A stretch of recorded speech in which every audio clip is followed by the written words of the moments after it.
একজন মনোবিজ্ঞানী stress management বা মানসিক চাপ কমানোর উপায় নিয়ে একটা সেমিনারে বক্তৃতা দিচ্ছিলেন।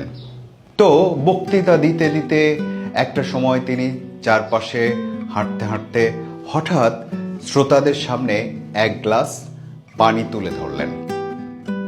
তারপর সবার দিকে জিজ্ঞাসার দৃষ্টিতে তাকালেন।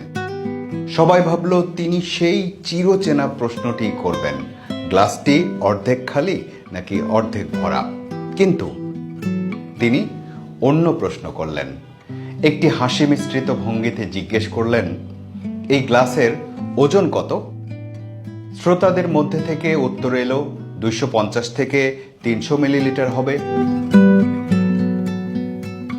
এই কথা শুনে মনোবিজ্ঞানী মাথা নাড়লেন, বললেন, আসলে এই ওজনের কোনো গুরুত্ব নেই, গুরুত্ব হলো আমি এই গ্লাসটি কতক্ষণ ধরে রেখেছি।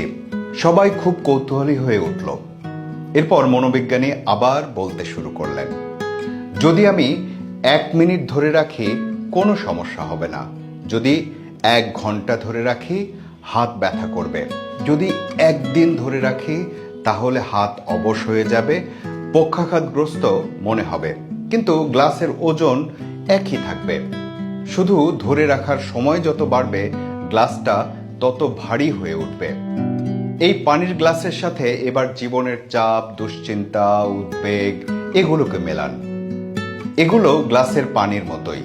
যদি অল্প সময় ধরে রাখি তাহলে সামলে নেওয়া যায়, যদি সারা দিন বয়ে বেড়ায় সেটা আমাদের মনে বিষ ঢেলে দেয়, আর যদি দিনের পর দিন এই ভার নিয়ে চলি জীবনটাই ভেঙে পড়ে বা তছনছ হয়ে যায়।